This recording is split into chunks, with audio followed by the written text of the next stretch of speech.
Hello, my name is Megan Borey, and I'm currently a student in the Florida State College at Jacksonville BSN program, and I will be discussing in my presentation the infectious disease nurse. The primary activities of the infectious disease nurse would be identifying and isolating any infections that are occurring. And by using this data, they can create action plans in order to prevent this from becoming a recurring infection. An example of this would be influenza season. When a newly diagnosed influenza patient is in a hospital, the infectious disease nurse must educate staff in order to help them prevent spreading influenza from patient to patient. They will also be the person that promotes well-being with patients newly diagnosed with infectious diseases. An example of this would be a new HIV patient, newly diagnosed HIV patient.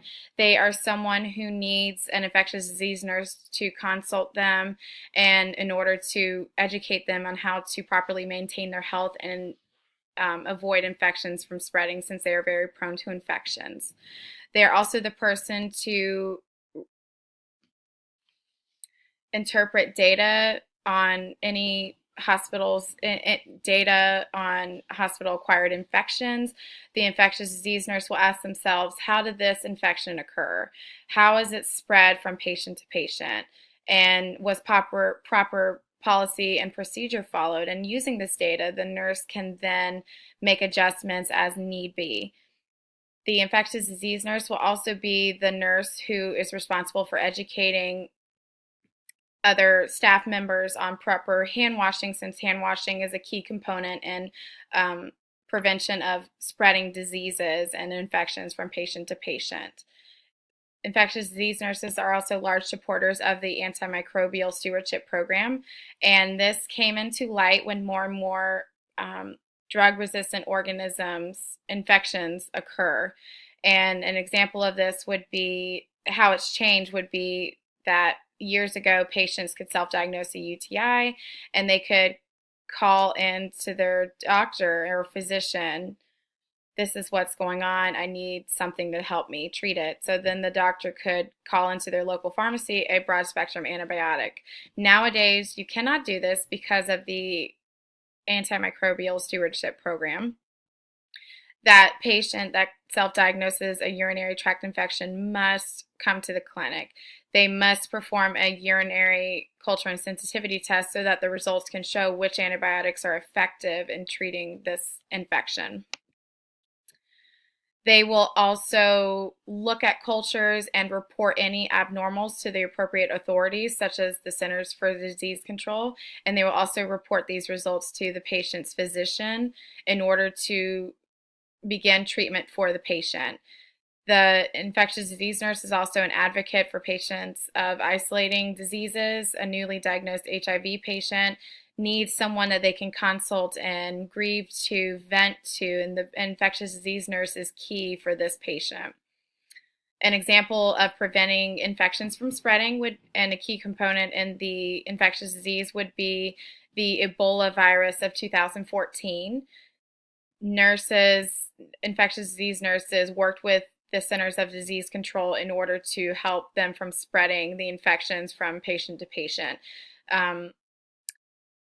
Emergency department nurses would then ask patients, have you visited anyone, or have you visited anywhere in West Africa in the last 3 weeks? Have you had contact with anyone in West Africa in the last 3 weeks?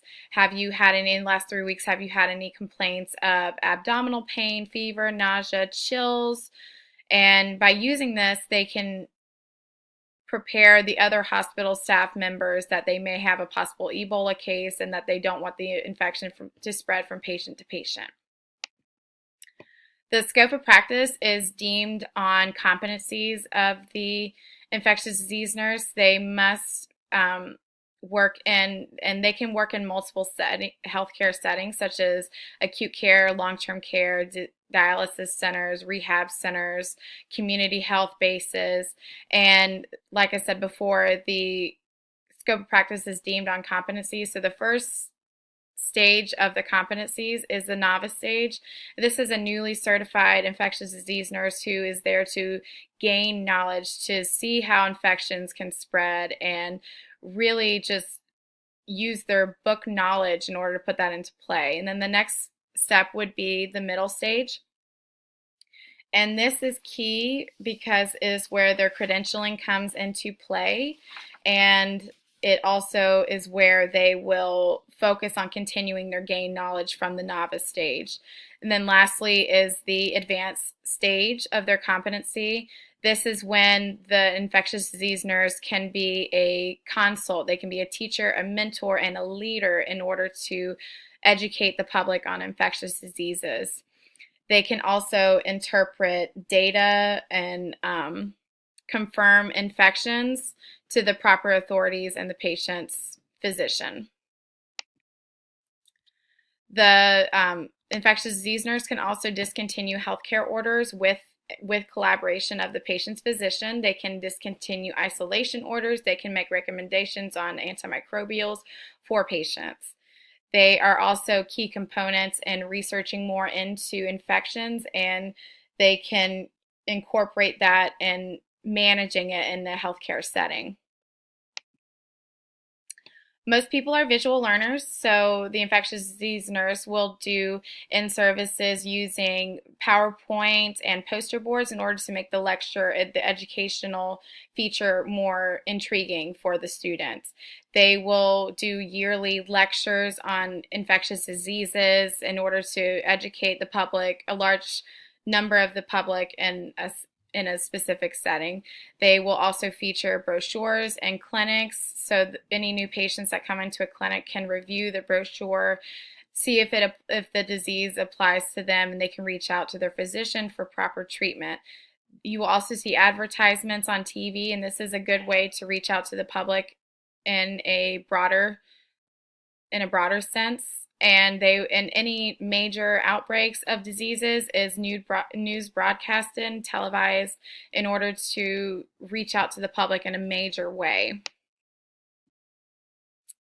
And an example of the advertising would be the March of Dimes. This poster was created in the early 20th century to educate the public on polio outbreaks, versus this one at the bottom, which is of cold sores. And it really just puts into perspective how important advertising can be in educating the public. In order to become a infectious disease nurse, you must be a registered nurse or a nurse practitioner in good standing. You cannot have any deficiencies on your license. You must have experience working with infection control and in the medical care setting. You must be able to be familiar with those infections that can occur. The infectious disease nurse will also work in collaboration with other healthcare professionals. They will work with laboratory professionals. This is when reading cultures and sensitivity blood work comes into play. And they will also work with pharmacy, and this ties into the antimicrobial stewardship. And they will also work with other hands-on professionals such as physicians, registered nurses, licensed practical nurses, and CNAs in order to work with them and educate them on infections. And they will also work with administrators of hospitals or facilities, and this is when creating action plans comes into play for them. In order to be an infectious disease nurse, you must be able to interpret data, and this is an example of looking at cultures and seeing abnormals. You must be familiar with the abnormalities of any data that's given to you. You must be able to see reoccurrences and seeing how to educate the hospital staff, the public, on how to stop the infections from spreading. And this is an example of problem solving as well. You must be able to be fluid with evidence-based practice, since it does change from year to year. You must be a good communicator, since education is a big key component in the infectious disease nurse. and conflict management. An example of this would be a feuding registered nurse and a physician. Maybe the physician wants to try this antibiotic and the registered nurse wants to try this antibiotic. The infectious disease nurse will then be the mediator between the two in order to solve that conflict. What I actually learned from this presentation is that the March of Dimes was actually started in the early 20th century and it was actually started for polio, and it was actually founded by Franklin D. Roosevelt, and that was very interesting to me that the scope of practice for the infectious disease nurse does not only cover infections, it can go from infections to infection education and infection prevention as well. And that the education that takes place for the infectious disease is much more substantial than I thought. I was under the impression that registered nurses could become infectious disease nurses just from experience, but they actually have to be certified in order to do this. And I greatly appreciated my research into this, and it has actually made me think that an infectious disease nurse could be something that I could do. Thank you and have a great night.